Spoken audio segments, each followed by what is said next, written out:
Welcome to the On Your Side podcast. I'm Gary Harper. And I'm Susan Campbell. Today, we're talking about money and layoffs. What's driving the recent rounds of layoffs? What's to come and what to do if your job ends up on the chopping block? Our guest today is Stuart Willis from Asset Preservation Wealth and Tax. We'll talk about strategies to create an emergency fund, how to review your monthly budget, and how to ask for help. This is On Your Side with Susan Campbell and Gary Harper, an Arizona's Family Originals podcast.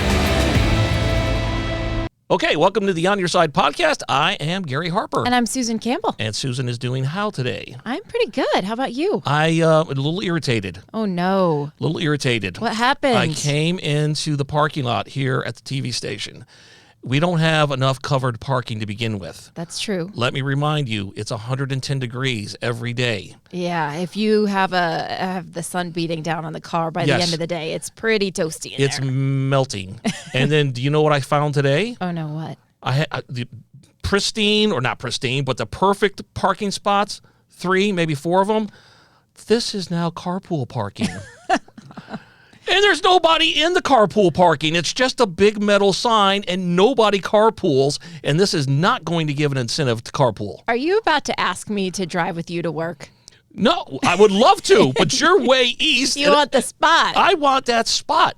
What's going to happen if I just pull in there anyway? I don't know. I mean, you give it a whirl. I'm going to I won't report you. Somebody else might. Well, how do they know? Unless they see me get out by myself. I think they know your car, Gary. Okay, maybe they do. Maybe that's not a good idea. I want to stay on management's good side, I guess. It's still aggravating, though. I understand. I'm very sorry. You feel my pain. So, listen, we're talking today about layoffs, and there's been, a heck of a lot of rounds. I mean, since the beginning of the year, we've had almost 200,000 layoffs. A lot of it from, media, like we're in, big tech, Google, stuff like that. I mean, it's affecting a lot of people. It's part of that ongoing roller coaster. I mean, we had people where, businesses couldn't hire enough, couldn't hire fast enough, and now we're kind of on the other side of that a little bit, where it's kind of reached balance, and companies are trying to figure out what they actually need to move forward. And while companies are trying to figure that out, the employees who got laid off are trying to figure out, how do I move on? I mean, finances of it all. I just Scary stuff. I just lost my paycheck. What do I do? Hopefully you have money in the bank, savings, a rainy day fund as they call it. For the answer, we're going to Stuart Willis from Asset Preservation Wealth and Tax. He is a friend of the On Your Side podcast because whenever we talk money and all that good stuff, we go to you. How are you doing today, Stuart? Oh, man, I am looking at my car melting in the sun right now. So, yes. I'm just not looking forward to get into it. So I feel your pain. Yeah, you're in Scottsdale, so you're getting the same 110 as we're getting over here. So, yeah, hey, do you feel my irritation with the carpool parking? Oh, my God. Well, you know what? You can just go get a carpool dummy. The problem is someone will probably report them for being passed out in the passenger side when you leave it in the parking lot at 200 degrees. Yeah, we're going to end up with first responders here. They're going to break in the window to save the person. Oh, gosh. Listen, I know a lot of troopers on DPS, Arizona DPS, and they love nothing more than pulling somebody over in an HOV lane with a dummy in the passenger seat. They take pictures, they post it, they send out a media release. It's really something else. Hey, listen, Stuart, we've got a lot of layoffs like Susan and I were talking about. Alphabet let go 12,000 employees in January. Goldman Sachs let go 3,200. IBM 3,900. Amazon laid off 8,000 jobs. It goes on and on. What do you do in a case like that if you're one of these people? And those are the big corporations. There's the little ones that are also laying off employees. What do you do if you find yourself in that position? Well, first of all, it's not just the tech companies that you named off. I mean, it's continued on to places like The Gap has laid off a ton of people, FedEx, Dow, Wayfair, all these big name companies that aren't just tech companies. But I think it's really important to really get a hold of your expenses, to get a real understanding of your financial situation. It's time to start taking inventory of all of those expenses that have been able to build up when times were good. Before we get into what you need to do, why are so many people being laid off? What's behind all of this?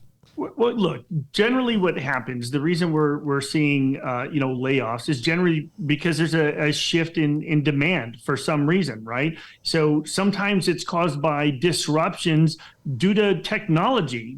Sometimes, we're hearing all kinds of things about artificial intelligence, for example. And look, that potentially could be cutting jobs. Jobs will be unnecessary. It's that old, Paul Bunyan story, right? But also, sometimes preferences change. People just don't like certain things, and people shift to other ideas. And so there's a couple reasons we're seeing that happen. We haven't been impacted in Arizona quite as bad because we have such a big influx of people from the higher tax states. So we're not feeling it quite as bad. But I am certainly noticing, when I have applications out there where I'm trying to hire, it's a lot easier to hire right now than it was a year or two ago. That's for sure. When you say take inventory, earlier you had mentioned that. What does that exactly mean? Well, I think it's really important to understand, people will start to have all of these automatic debits out of their account because it's so easy to set up for all of these different clubs. Once a month now, I have to go online and look at my Apple charges and all of these charges that my kids have on these residual clubs and things they join, right? There's a lot of discretionary spending out there that you should start looking at now. And even before you get, cut from your job, you should always plan as if.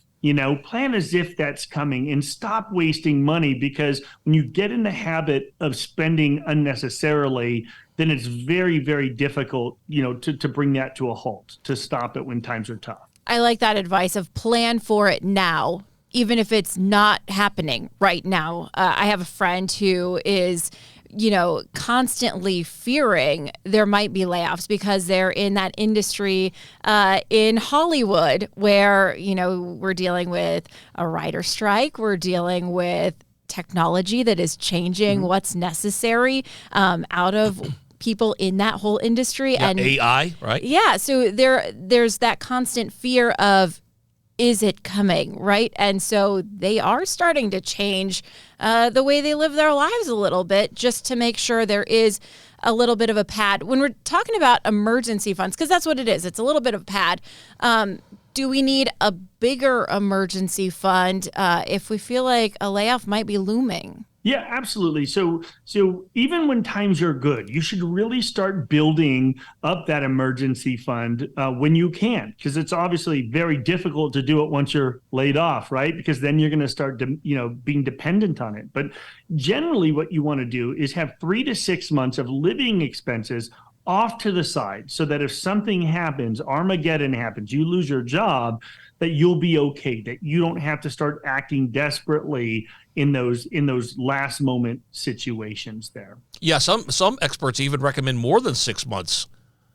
Yeah, I mean, look, I can tell you this. We deal a lot with clients that are nearing retirement or entering retirement, and they are planning for that long haul. So, we see a lot of people that have, funds that are sitting in cash right now that are earning great rates of return. And so I think a lot of times people try to invest for the long term, but you also have to invest for the short term. And look, interest rates, they're not penalizing you right now. We've got great interest rates. So even though that's bad from a credit card perspective, it's fantastic for short-term savings account with this inverted yield curve we're currently in right now. When we're talking about that 6-month emergency savings, I want to get into it a little bit deeper, just because I think a lot of people might be surprised when they go through and they start trying to figure out what is actually 6 months worth of living for me. Do you find people are surprised at how much money they actually need, first of all?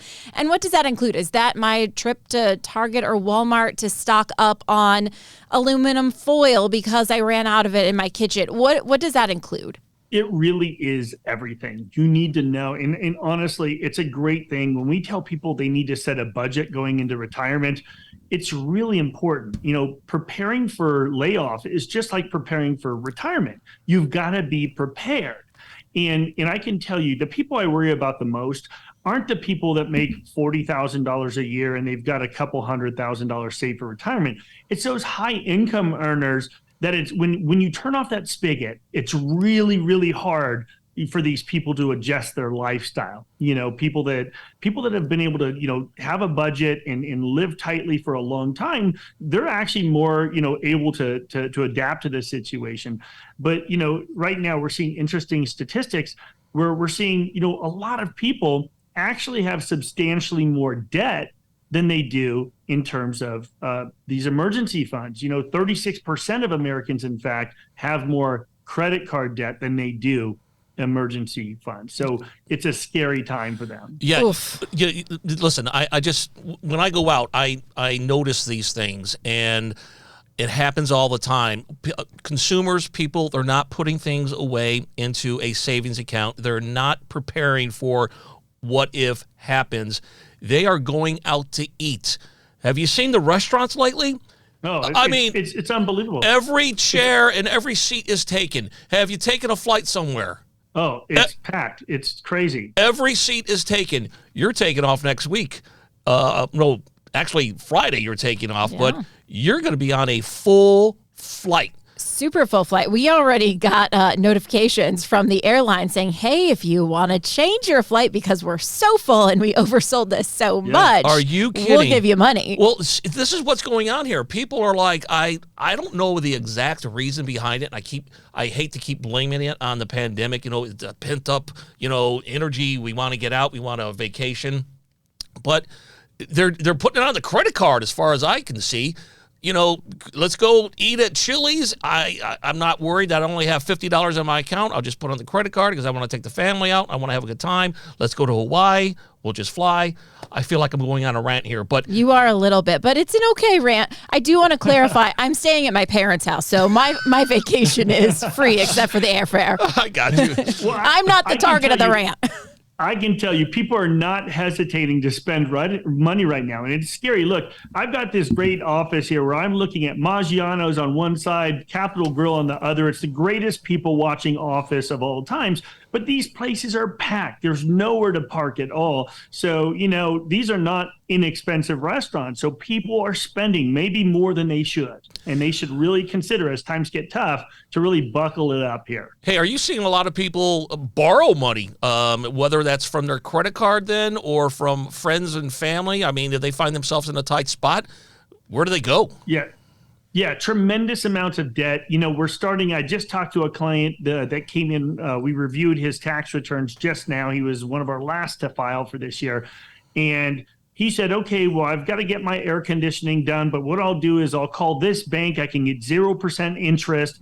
And that is a dangerous road here, because once you start playing that 0% interest game, just remember you're building up debt. Even if they don't charge you interest right now, it can be retroactive if you just accidentally miss a payment. And oftentimes they're hoping you do, so they can charge you that big usurious rate, that high 24% plus rate. Those 0%, very attractive, but like you said, for instance, if it's 0% for 18 months and you paid off in 19, well, all that interest that you were trying to avoid is now packed on the back end, and you do a disservice to yourself. So that's a really good point. I don't want to be a downer here, because I think there are probably a lot of people listening going, oh gosh, I am the one with a giant mountain of debt and I feel discouraged. Gary's really upset with me for going to dinner last night. I am not upset. Or I'm not upset with you going on vacation either. But we have to start somewhere. This isn't just a magic wand of I snap my fingers and I decide that my finances are going to be perfect and I'm not going to go in debt anymore. This is a really hard process in some cases. It is. And I think that, sometimes people just need to know to ask for help. And that's what financial professionals are for. Look, we have our TV show on your network every Sunday night at 6:30 p.m. And we talk about these very specific things. We want to make sure people are smart with their money. They're making smart decisions. Don't worry about keeping up with the Joneses or having the fanciest cars, because those are the people that end up having really tough retirements, because it's hard to slow down that big machine that you've created. When we're talking about layoffs and we're looking at somebody who may be getting gets laid off from one of these big tech jobs with a higher salary. What is your advice to them? Is your advice to hold out, wait for another high-paying job, or to scramble really quickly, get maybe a job that is way below their qualifications just to keep income coming in? Well, it's an interesting question, because as I was hiring more staff, what I noticed is that there were gaps in people's resumes recently. And what they're doing is they're just not mentioning those lower paying jobs, because what employers will see is that if you're willing to work for those lower paying jobs, then they can maybe pay you less. So people don't want to lower their value out on the market.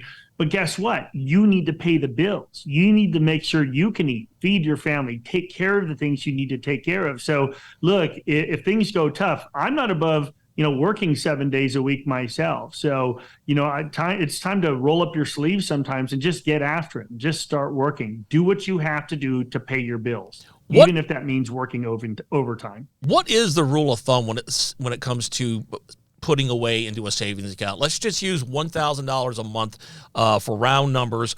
You make $1,000 a month. How much are you supposed to be putting away?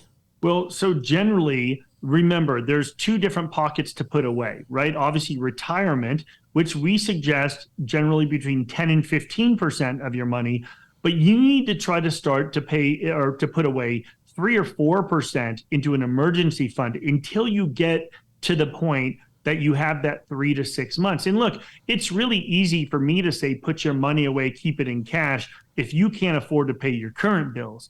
But that's why it's important. Slow it down. Don't worry about keeping up with the neighbors. Stop worrying about things that nobody's going to care about down the road. Worry about you and your family and cut those unnecessary expenses that you just don't need. Or get a second job or work 7 days a week like Stuart likes to do. Yeah. I mean, people will say, Stuart, I see you in Denver. I see you in LA. I see you all these places. What's going on? How can you do all of this? It's because, look, I have a pretty simple philosophy. I don't do business with people I don't like, and you probably shouldn't either. But even if you need to, work, do what you have to do. When I grew up, my dad never gave me an allowance. He owned a tree service and made me drag brush out of the canyons of San Diego. So look, I'm used to working, and I'm not above, doing anything. And I would just say, feel the same way. Stop trying to worry about impressing people. Impress your family. Impress the people that really matter to you the most. That's so funny. My parents owned a business, and I was expected, and I did perform all the duties I was supposed to do. You worked for free too? I worked for free, and as soon as I could, I got a job at a grocery store to start getting a paycheck. And I was like, sorry, Mom and Dad, I got to go. I'm feeling a little conflicted now, because I recently started paying my 4.5-year-old a quarter if he makes his bed in the morning, because I am so desperate for him to start making his bed. That's not a bad idea, actually. Yeah, but you both are telling me you did it all for free. Well, listen, I wasn't 4.5 years old dragging trees out of a canyon in San Diego, right? So it's a little bit of difference there. But 4.5, I think that might be a good age to kind of, you do this and you get rewarded with that. I think what you're doing is great. I think you're creating great habits. And I think that's the thing. When you start doing things at a young age, it becomes normal to do those things, right? You're coaxing him right now with a little money. That's fine. But you know what? Making your bed every day. I mean, there's all kinds of studies that talk about making your bed and how the rest of your day, even if it's a bad day, you come back and you see your bed made, you feel like you did something and you accomplished something today, no matter what. It's just baby steps. Get them started. When you talk about retirement, it's so funny because the younger generation, if you're like 22, 23, and they have 401k programs and they don't want to put into it, they're like, retirement? I'm 23. That's going to be like, eons from now. And then it's here before you know it. It's here. I had this conversation not long ago with my 26-year-old, and we were talking about retirement, and he, start saving, and he was like, I'm 26. It's going to be forever. Look, I know. Albert Einstein says that the fifth wonder of the world is the power of compounding. So the later you get started, the more of your wealth and the more of your income you have to contribute. If you start early, start young, it builds quickly. Just create the habit. And as you start getting raises, put half of that raise away to retirement. And I promise you, you'll have a fantastic retirement if you get started early. I like that tip. Half of the raise toward retirement. I feel like we just went through a church sermon. I'm inspired. I am inspired. I'm going to make my bed every morning. Yes, I'll give you a quarter. And I am going to make sure that we've got the emergency fund all in check. Stuart, you're always good friend to be with us on the On Your Side podcast. And if people aren't familiar with you, just tell us, throw out some social media sites or websites that you want people to know about. Yeah, if you go to apsitaxes.com or assetpreservation.com, that's our website. There's tons of links to calculators, things that'll help you if you want to make sure that you're connected to a good retirement plan. We'd be glad to help. Just reach out. All right. Listen, until next time, we talk about money. We'll have you on, okay? We'll look forward to it. Absolutely. Thanks for what you guys do for the community. We appreciate that. Thank you. Have a great one, okay? Look forward to it. If I don't melt first. Me too. The On Your Side podcast is produced by Brad Denny. Our audio engineer and editor is Todd Martin. Segment producer is Colin Stanton. And I'm Gary Harper. And I'm Susan Campbell. If you have a problem you can't resolve, maybe we can. Send us a message through azfamily.com or our AZ Family mobile app. Look for the On Your Side section and leave us a message. Thanks so much for listening to the On Your Side podcast. And if you like it, leave us a review. We'll see you next week. On Your Side is on Good Morning Arizona every weekday morning at 6:45 and 7 o'clock, and every weekday evening on Good Evening Arizona at 4 and 5 o'clock. You can also catch it on Arizona's Family News at 9 on 3TV every weeknight.